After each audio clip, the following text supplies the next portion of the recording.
IVM. Have you ever wondered why women don't do more crime? Well, we're here to tell you. There's misconduct all the time. Women are thieves and murderers. That's gross misconduct. Con artists, money launderers. Criminal misconduct. Financial fraud that's hard to track. Takes some planning, but still misconduct. Even breaching a contract. Well, that's more civil though. It's misconduct. Misconduct. We tell you all about women that suck. Things that make you say, what the? It's misconduct. Hello, and welcome to Misconduct. We're a podcast about Indian women who happen to also be criminals. My name is Raghavi. And I am Nisha. And on today's episode, we're going to be talking about India's oldest serial killer in the female category. I'm sure there have been older male serial killers. Just another thing that men need to compete with us for. Just let us have this one thing, man. But yes, today we're talking about Troilokya. That's how it's pronounced. It's spelled very differently. Don't go by what it's spelled. It's Troilokya. Yes. So Troilokya was a Bengali sex worker who was convicted of swindling and eventually murdering a number of men all the way back in the late 1800s. We want to talk about this woman and, of course, maybe throw some light on how messed up the system was for a single or widowed women back then. And how in many ways they didn't really have a choice. Sorry, do you mean killing people was the only option she had? No, I mean sex work. Oh, yes, fair. Okay. They didn't sound. Yeah. Just think about how you sound. It really sounded like the only choice she had was to kill people. No. Unfortunately, that's not the case. But just a disclaimer, this is a true crime podcast. And obviously, we'll talk about crime stuff. Please expect topics like sex, murder, assault, and a lot of other gruesome stuff. This is not a Disney movie. We will not sugarcoat stuff. This podcast is not meant for children. So listener discretion is advised. Okay. Should we roll into 1800s Calcutta? Rolls Calcutta. Nice. All right, then. So actually, that was really funny. I don't know why I dismissed it. It was quite cute. I'll give it to you. Yay. Fine. So yes, Calcutta. What was Calcutta like in the 1800s? We can say with a certain degree of certainty that Calcutta was like the OG, like cutthroat metro city, like way before Bombay became one of those kind of cities, right? So currently, of course, we all know that Kolkata is the current like capital city of the state of West Bengal. But in the 1800s, Calcutta was a very different animal. It was still sort of, there was so much colonial misery. I can't even really describe it in words. But it was flourishing as a metropolitan center as well of like art and commerce and literature and architecture. It was like, I mean, if you think of Bengal in the 1800s, you really would think of like just so many writers and, you know, like, and eventually like filmmakers, those sorts of things. So it was really a flourishing art and commerce center. It was also the capital of the British Empire. In India specifically. I mean, otherwise it's London, I suppose. Till the British moved to Delhi in 1911. So yeah, I've actually never been to Calcutta. Have you been there? Oh, really? Yeah. 'Cause I guess I was kind of born there. My parents were there for like 8 and 12 years. Oh, yes. So I was there for about 5 years first 5 years of my life. I could actually speak fluent Bengali back then. Yeah? My parents still can. They can switch into it like it's their mother tongue. What do you like the most about Calcutta? So I've actually been there like a couple of times after as an adult as well. And man, the food is to die for. I know everyone says this, but oh my goodness, it is such an experience. It's amazing. And next time, whenever this lockdown ends, we're going to go to Calcutta and we're going to eat like hell. Yeah. I mean, I've heard a lot about it. I personally never been. I've just eaten like the more bastardized versions when like that happened in Bangalore. Bangalore is the worst for street food. Like it's just, they put peas in like pani puri. Okay. It's just stressful how it's fine. But I get what you mean. I'm very excited to go. But before all of that, Calcutta in the 1800s is again very different. It wasn't as cute as we're describing it right now. It was also very, very heavy on the caste system. So there are loads of like historical, like academic articles, especially that talk about how the British used Bengal's religious and caste system in their favor. And a lot of their policies and benefits catered to like, especially the Bengali Hindu population, definitely sidelined Muslims. And within Hindus themselves, there were major divides in terms of caste. Social mobility itself, like to be able to move, from a lower socioeconomic status to a higher one was nearly impossible unless you were already in one of the top Brahmin sects. So, and of course, as a Brahmin, it's very likely you were a landowner. And when I say landowner, I mean landowner, like acres and acres of ancestral property. And it usually meant you were very, very rich. And being rich meant that you have separate rules. Of course. I think that's valid even today. Time immemorial. If anything, if you take away anything, it's that the rich are better than you. But yes, the Bengali Muslims. Let's eat them. That's true. Bengali Brahmins especially had access to some of the best education institutes. They had the option of traveling abroad. And like, it was just like the world was their oyster.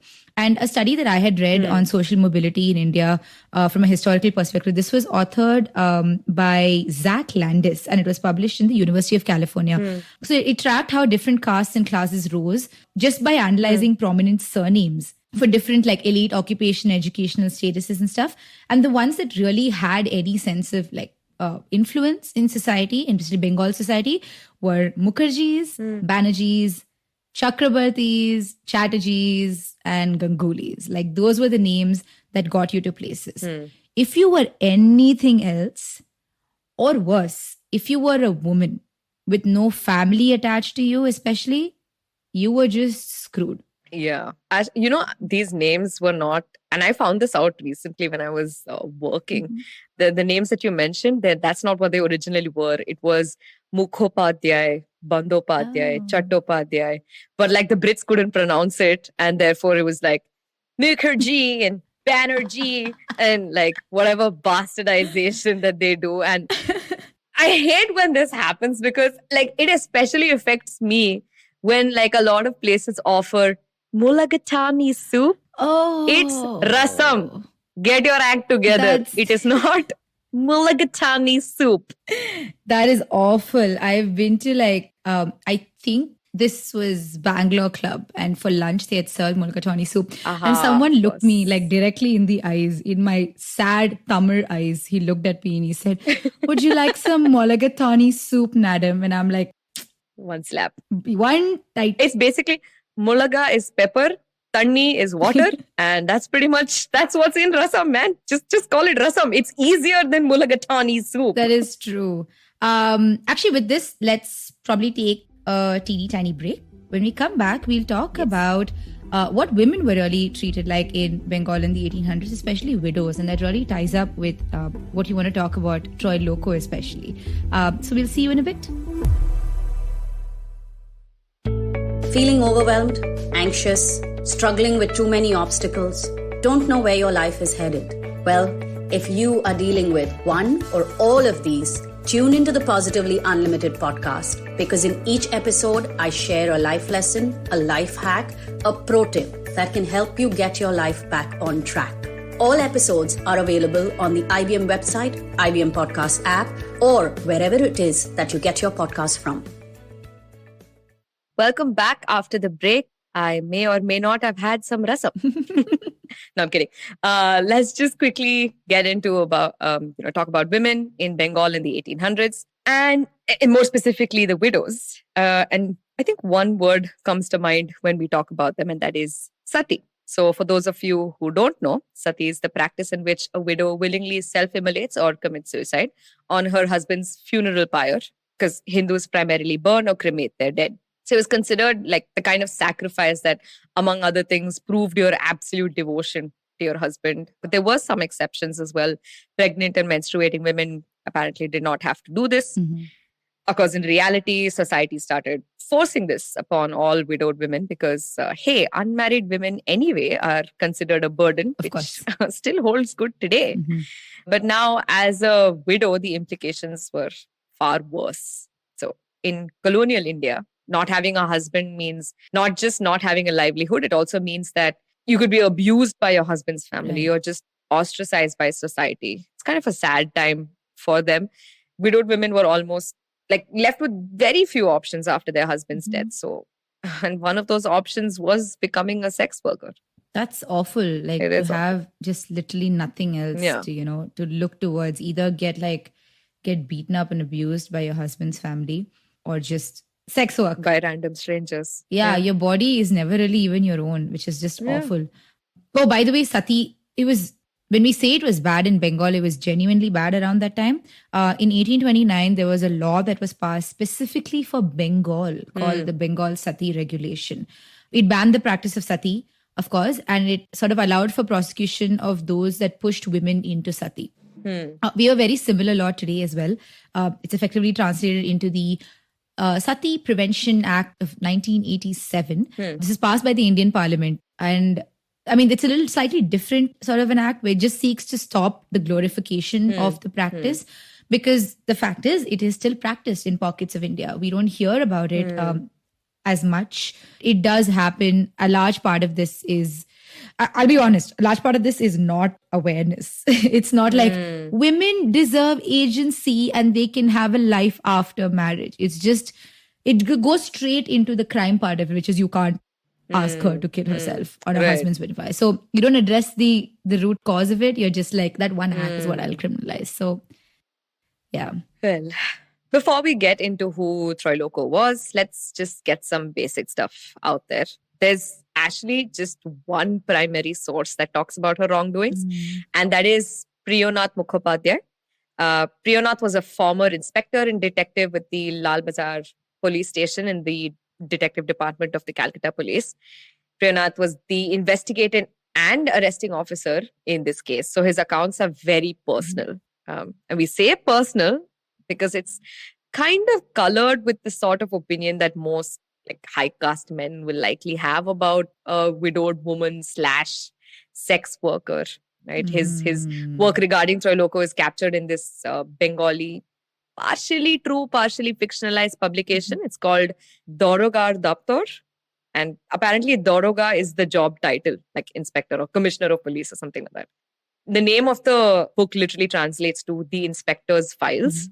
And volume 78 covers Troilokya's story. Right. And actually, I want to just add something here. We don't have any primary sources on this outside of this guy. Why do you ask? Nobody asked, but I want to tell you. The reason there's only one singular source is because the Calcutta police burned all police records prior to the 1930s, except for those that relate to the independence movement. Now, why would they do this? You ask. Again, you did. But they did this because, I don't know. We have no reason, really.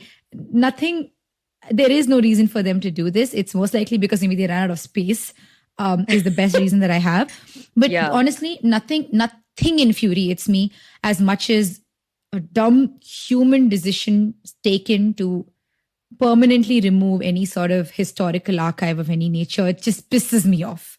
Yeah, I think somebody was like, hey, burn this on a CD. And then they just heard, burn it. I was all burnt. Burn it on a CD. But yes, I mean, that's fair. I mean, that didn't make sense, but I get it. But Troilokya, also, there's another thing that really pissed me off, and I'm really upset about this, honestly. Troilokya would have lived in a time when she would have been photographed because, it was the late 1800s, photography existed. But no one has been able to recover a photo of hers. It's very likely there would have been a photo on these files, but we just can't find them because, they burnt it. Because we burnt it. Yeah, but luckily we do have one more source, even if it's kind of secondary. We reached out to Dr. Tathagata Neogi. He's an archaeologist based out of Calcutta and the co-founder of Immersive Trails. So Immersive Trails, amongst other things, conducts history-based walking tours around the city of Calcutta. And they even do a crime tour. So when we go, we should definitely do this. Dr. Neogi's research into Troilokya is extremely intensive. He somehow excavated old police reports and data from private collections, and he put together a very clear story about who Troilokya was and what she did. And you can find Dr. Neogi on his Twitter, which is @archaeonomad. We'll make sure to add it in the description. So I just want to thank him in particular for this. Raghavi had the chance to speak with him earlier this year, and it was like an amazing experience. Yes, it really, really was. Thank you, Yeah, doctor. thank you. It really was an amazing experience. But now, on the 15-minute mark, we'll finally get into who Troilokya was. Who was Troilokya? She was a Brahmin girl, is as far as we know, who was born in the late 19th century in a village in Bengal that is unnamed. We generally don't know where it was. She was likely born as Troilokya Sundari. But we understand there were court documents that called her Troilokya Roar. I'm not sure what that translates to, honestly. Or the more crude and upsetting Troilokya the prostitute. Outright. Just, yeah, it's like... It's just outright. But Troilokya was likely born a Bengali Kulin Brahmin. And we know today that popular Kulin Brahmin surnames are Banerjee, Mukherjee, Chatterjee, and Ganguly. So we can assume it was likely one of these. There are also loads of marriage practices between Kulin Brahmins at the time. This includes things like polygamy and sort of ensuring that they only marry within their sect.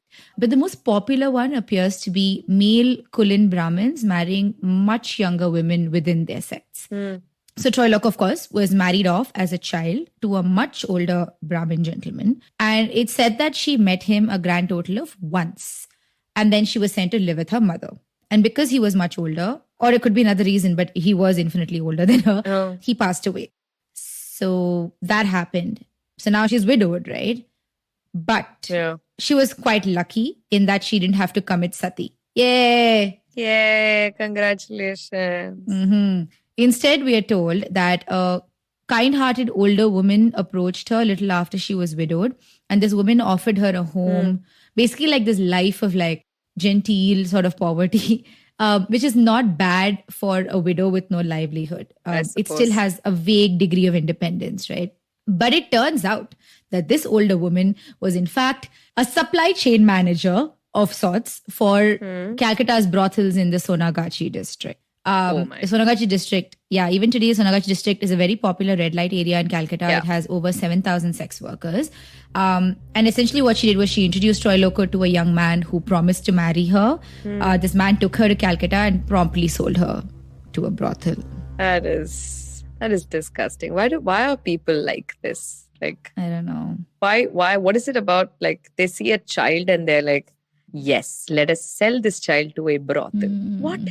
What prompts this kind of thinking? Power. It's power. It's power trip. That's really it. There isn't much else to it. Yeah. Well, luckily for Troilokya, she was very beautiful, which is why we're more pissed off that we can't see a picture of her. Because, so, I mean, since she basically joined the trade as a child, she had youth on her side. Also, sex workers were just groomed to be very charming and seductive. So she became very popular in the area and she was like very well known for her beauty. Some accounts say that she was earning enough to buy herself a house, a horse-drawn carriage in the city. And she also had servants at her beck and call, which sounds kind of fun, I guess. Get it. Get it, girl. I mean, it's fair. It's fine. Yeah, unfortunately, that did not last very long because much like her beauty, her popularity also waned. And by like the 1880s, she was considered too old to be a successful sex worker. So around this time, she also took a semi-permanent lover called Kali Babu. He was a widower whose company she seemed to enjoy. So she was like, yeah, I'm chill with this dude. But unfortunately, because there was another man there, it kind of impacted her earnings. For one, he was always there. So how to get clients? And the second thing was she adopted his son, Hari. And with clients going away, she was kind of struggling to pay for Hari's clothes and tuition and things like that. So thus began Troilokya's foray into some small-time crimes. Segue. Very cool. But yes, she sort of started off with like these very small time sort of crimes. Some you would just call them petty crimes essentially. At least in comparison to what she goes on to do. So she pulled cons primarily. There was no murdering in the beginning. So con number one was robbing her clients. So a lot of Troilokya's clients were really young men from rich upper caste families, ripe for the manipulation. So she would promise him the chance to participate in like an orgy or I don't know, like perform a very Oh. specific sexual act, I suppose. And honestly, it's not that hard to entice a guy into coming over. She would basically just leave him like the 1800s equivalent of a text message saying, hey, you up? And then they would just turn up, you know. So, except it would go with like a passenger, no, what are they called? Messenger pigeons. I don't know. I don't know what the 1800s was like. Worst. Was the telephone invented by then? I'm sure it was. Oh my God, does it matter? I don't know. But I'm just imagining like a messenger pigeon turns up and you open the scroll and it just says, you up. You up, but in Bengali. In Bengali. That's right. But yes, when Troilokya's clients would come over, she and Hari would mix certain intoxicants in their drinks. Which intoxicant, you ask? Cigar ash. God, this sounds like, I don't know, like a punishment for playing Right? that King's Cup game. Yes, I was thinking of that exactly. It's a thing where like whatever, you play some drinking game and there's this disgusting concoction where they put like Yes. everything is in there. Which alcohol?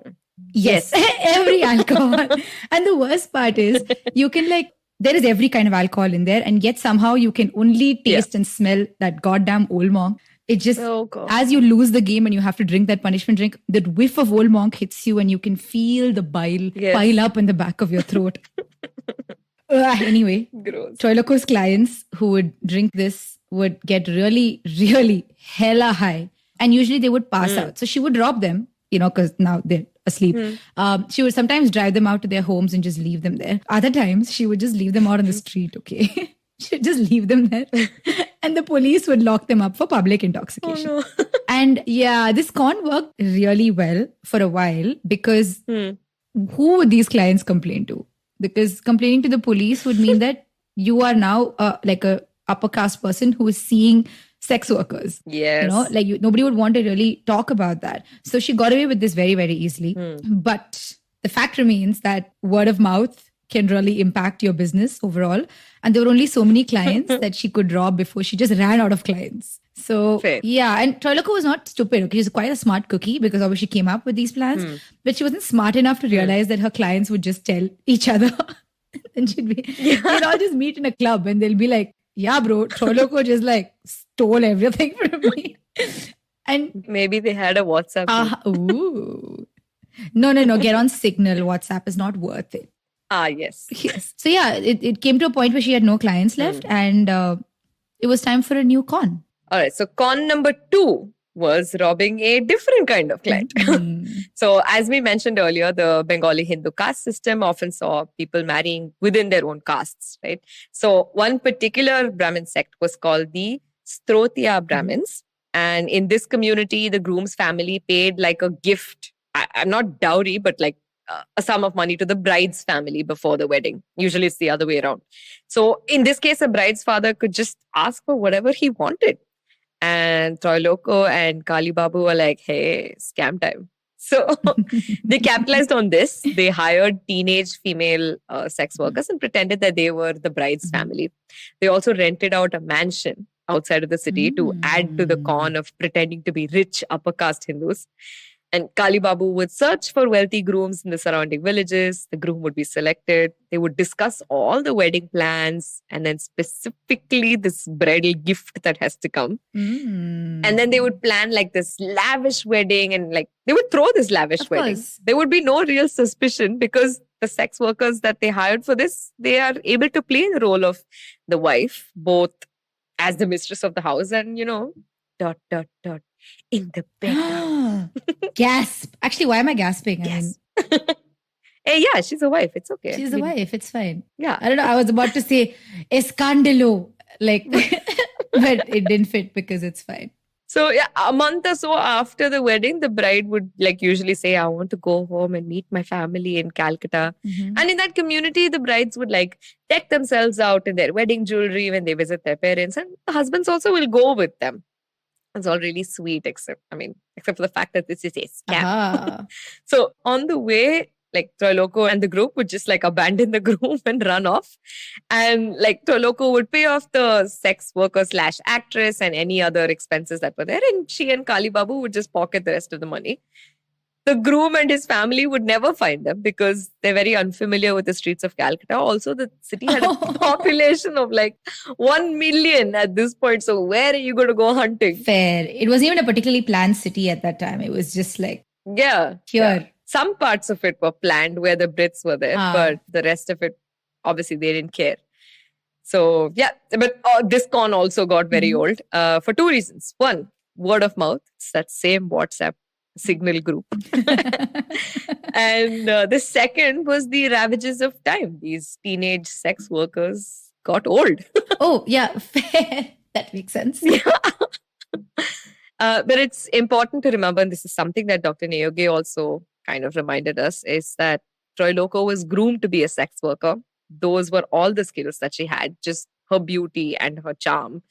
And she kind of married these skills so well, like against the backdrop of like a cutthroat society that would have otherwise just, asked her to die if she hadn't found a way to support herself. So, in fact, she would have likely died before, like way before she was transported to Calcutta at the funeral pyre of her husband.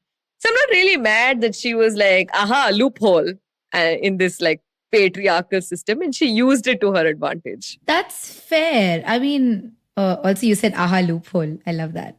Aha, loophole. But you're right. I'm not mad at that part of it. I totally understand where that's coming from. In many ways, I also feel that it's not as kind of victimless crime-ish. I realize, like, I say this a lot, okay? I say, oh, something is a victimless crime, and I really sound like an anarchist. Just like, that's not me, though. I really like order. There is, yeah, that's true. There are victims, but I don't know. I guess she was just kind of pushed to this place, right? Fair. It's either death or cons. Yeah, So, I get it. I mean, she did the best with what she could do. But I am a little mad at what comes after this because her later crimes are kind of, I mean, I thought they were particularly disgusting. And they felt really personal to me. It wasn't really just like strangers that she was picking out and doing this to. So by 1875, Troilokya and Kali Babu started abducting teenage girls in the streets of Calcutta. And they would either sell them off to brothels or they would just sell them to other families as brides. She did this for almost like a year, essentially. This got the attention of the police because this is a very different sort of a crime. It's just literally kids being picked up off the streets and being sold, right? Until that point, she was just a con woman, like looting rich people for like funsies or whatever. Now she's a legit criminal and she's come under the radar of the Calcutta police. All this attention, I mean, Troilokya was not stupid. She did lay low for a while. But this really fundamentally changed how she was looking at supporting herself. It kind of just moved to a whole different space and it got really dark from this point. I feel really bad that this is the con that she tried to pull off because like this is how she got into the business in the first place, right? She was sold as a child. So why is she just doing this to others? That's true. It's a special space in hell. Yeah. You know, for women who do this to other women, especially. I think Tina Fey said that or Taylor Swift said that about Tina Fey or something. There was some, Taylor Swift and Tina Fey had like they had beef for a while. I don't know. Yeah. But yeah, it's just sad that she continued the cycle of abuse. Anyway, on that note, I think it's a good time to take a small break. When we come back, murders. Hey everybody, let me tell you a little bit about what happened on the IVM Podcast Network this week. If you are a fan of the network, you should definitely check out Naan Curry. Sadaf and Archit were joined by Keshav Chaturvedi of the Tere Mere Raste podcast. They talk about travel and food and, like how important food is when you're considering travel. It's a really, really interesting conversation. Do check that out. Let me give you another couple of quick hits to check out. On Storytellers and Storysellers, Vineet talks to Ashim Mathur from Dolby. On Smarter with Sid, Siddharth examines how Netflix is getting into e-commerce. Check out Misconduct with Raghavi and Nisha to learn about some of India's most famous criminals. And don't forget, do follow us on Facebook, Twitter, LinkedIn, and Instagram to keep up with what's going on the network. And finally, I'd like to thank the sponsors of the network this week. They are what makes this possible. Thank you so much, Seat, Cred, Global Victoria, Bank of Baroda, Intuit, and Lenovo. We really do appreciate the support. Welcome back. Let's talk about who Troilokya killed. That's it. No segue, no transition, no cute banter. Let's get into it. We're going to talk about the murder stuff. So, In 1877, Troilokya and Kali Babu decided, yeah, fine, let's do it. This is the only line we haven't crossed. Yeah. Let's go for it. So their first attempt, this is largely orchestrated by Troilokya, but Kali Babu did all the dirty work. Their first attempt, actually, I think their only attempt with Kali Babu at this point, was on a man who wanted to purchase some jewelry. So Kali Babu pretended to be a jewelry retailer. So he told this rich man from somewhere in the north, UP or Bihar, that he could get some jewelry that this man was looking for. And then Kali Babu promised the owner of a jewelry store to, as in once he got the jewelry from the store, his client, this rich dude from UP or whatever, would pay for the jewelry. So the store owner was like, okay, I believe you. And he sent the jewels with a shop assistant. And when the shop assistant got there, Kali Babu was like, okay, Ram, I'm going to kill you and I will take all the jewelry. So that's what he did. Kali Babu murdered him and he buried his body somewhere. And Kali Babu picked up the jewels, gave it to the guy. Whatever money that dude gave, he pocketed it.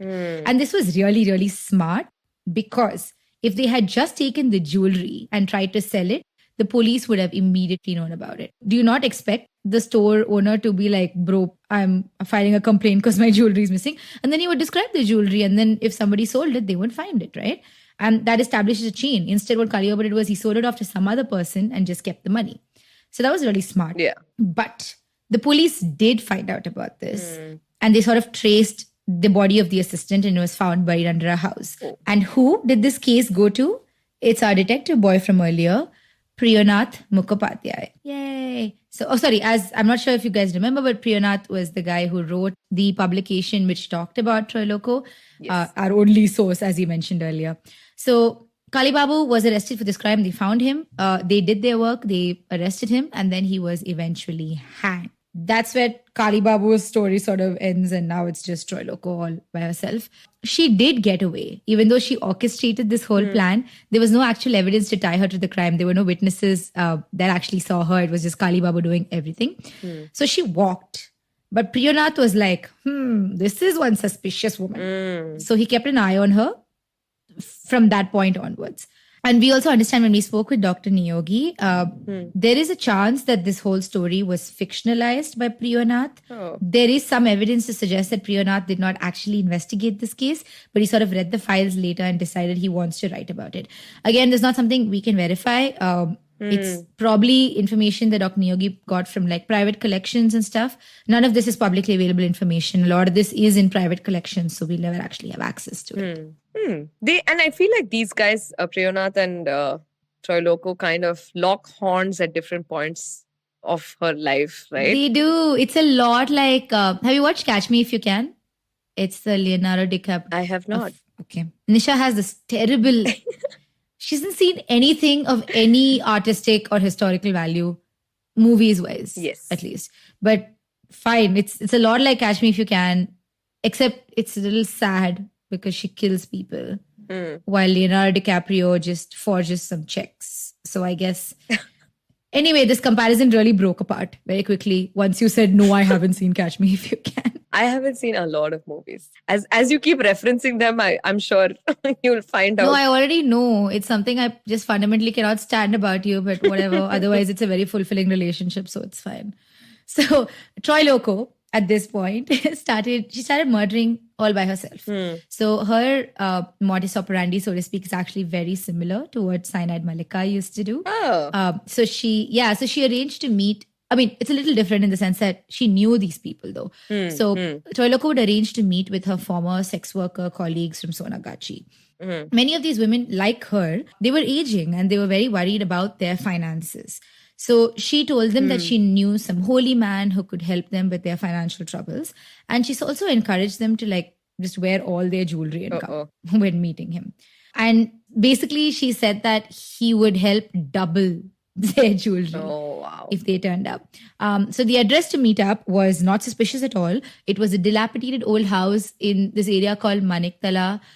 It's basically this little suburb a little outside Calcutta. Ideally, you would go look at this house and you'd be like, that is the house from the movie It. There is a clown that haunts that house for sure. I'm not going in there.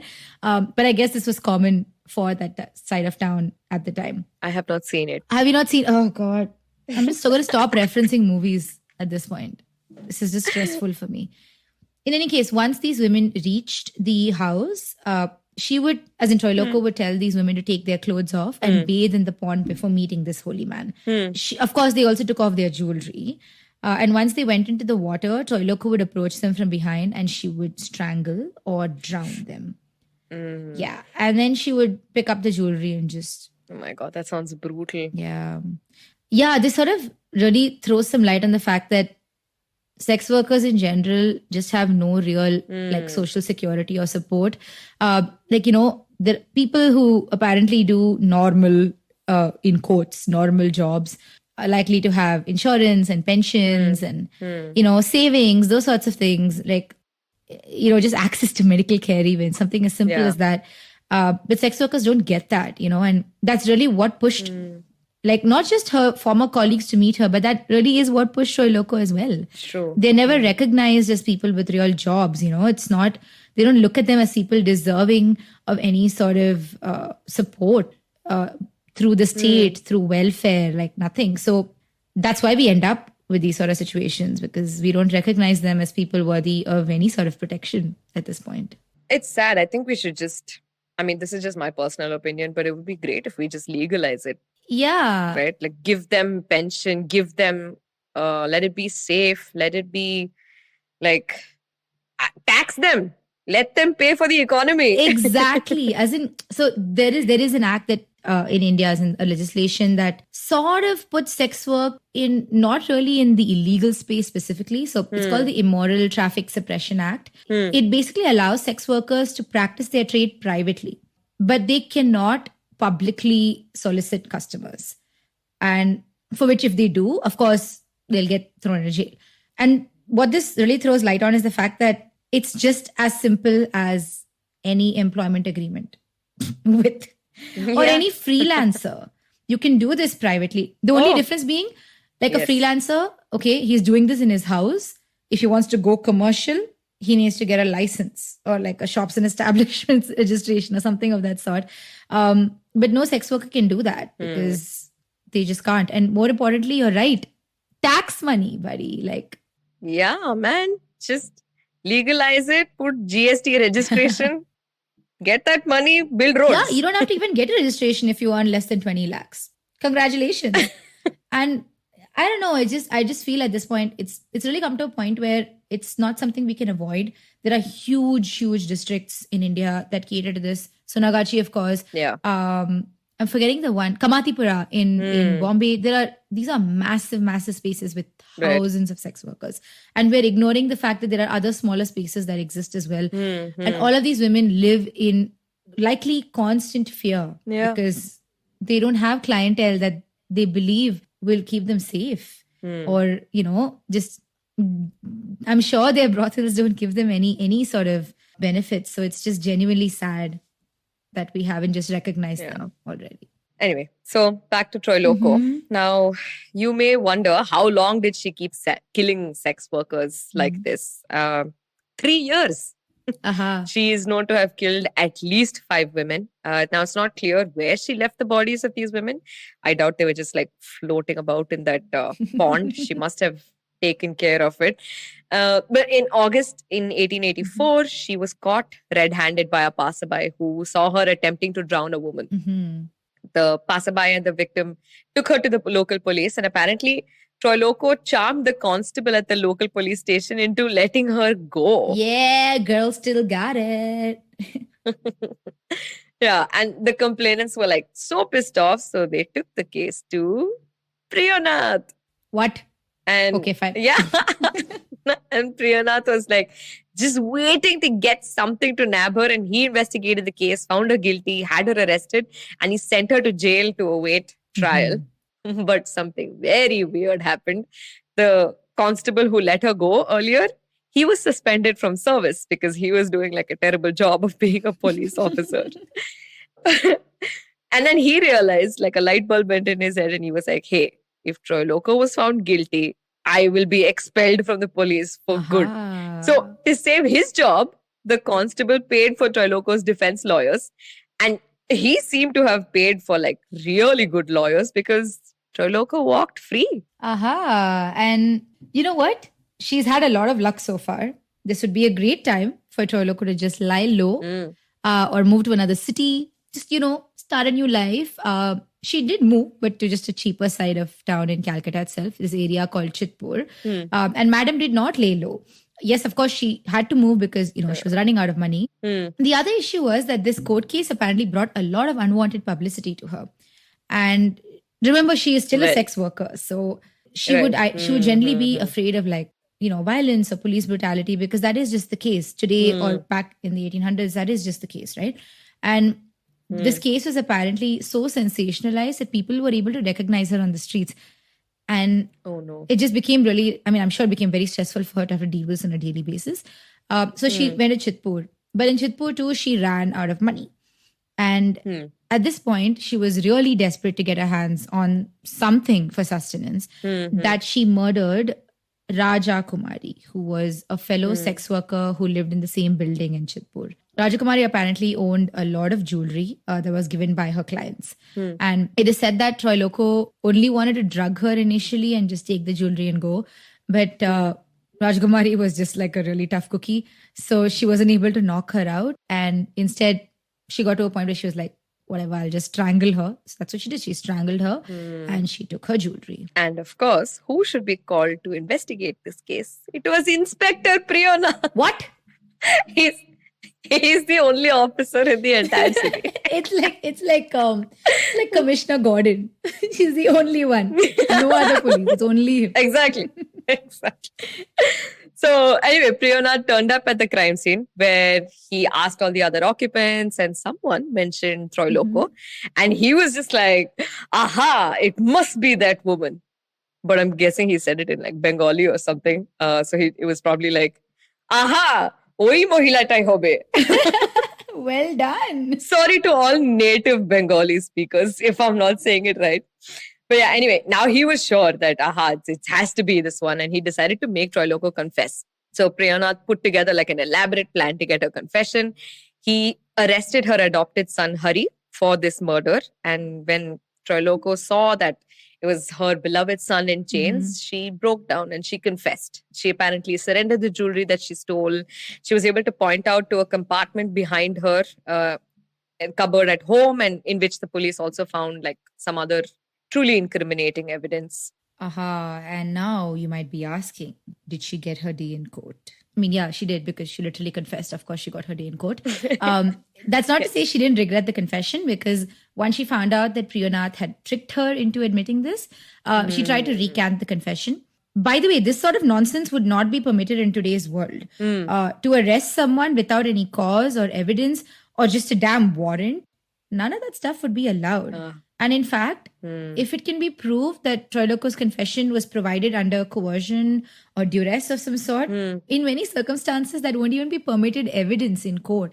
So she would just walk free. You cannot torture an accused and get information out of them, or even like manipulate them in that way, So there are some, so there are some, at least under current Indian laws, the accused have certain rights. So, right. I mean, it wasn't a situation where this applied to her, apparently. So after she was arrested, things sort of escalated very, very quickly. I think a lot of this happened within the year. So the lower courts found her guilty of the murder of Raja Kumari because of the overwhelming evidence. And she confessed, of course. The case was also appealed all the way to the High Court of Calcutta, which upheld the conviction. And this was a time when unprovoked murder would result in the death penalty. And she got the death penalty. So she tried getting out of it. She sent mercy petition to the Lieutenant Governor of Bengal, but they said, nope, nothing happening. And, there are some accounts that say that Priyanath regretted his role in her sentencing. One publication that we had read said that he visited her on the night before the hanging. But that just seems like, why? That just seems so dramatic for the sake of it, Yeah. There's also speculation that at that meeting, her last words to Priyanath were, and I quote, "I am leaving Hari behind. Please look after him so he does not get into trouble." Yeah, this seems a bit much, right? It seems almost fictionalized. Yeah. I don't think anybody gets that. To make it seem dramatic and cool. Yeah, you don't get this kind of closure in real life. It's just impossible. It just doesn't make any sense. True. Oh, please look after my son or whatever. And eventually, by the end of 1884, Troilokya was finally hanged. And that is where that story of hers ends. Or maybe not. Because we... Yes. No. We understood from Dr. Nayogi and some research ourselves that since Troilokya was a sex worker, she would have had to register herself as one under the Communicative Diseases Act. It was mandatory for sex workers at the time to get checked every week. They were unfortunately often like forcibly stripped and checked for diseases and by male doctors. Ouch. But this would mean her registration would have included an address. Mm-hmm. And if that's the case and these records are ever found, then we would be able to track down every place that she stayed. Maybe in a way, we would be able to understand more about her origins and maybe even track her career. That would be really, really cool. Yeah, just to like see where all she was. And this stuff is just really fun for me to have to like, a lot of it is extrapolation. You're just hoping to God you're correct. Sure. But then when these pieces all add up together, you're just like, ee. It's just really nice. Yes, true. Yeah. And you know what? This is quite a ride. This is quite a journey that you took with us. And I think you all deserve a little musical recap at the end of this for sitting through this. You deserve this. So Nisha, would you like to proceed? We caught the murdering lover, found the victim's body buried under. Ami Jani, moi moi latai hobe. She drowned her friends for gold, but she walked away so bold. Ami Jani, moi moi latai hobe. Once more she killed her friend, and this is where it will end.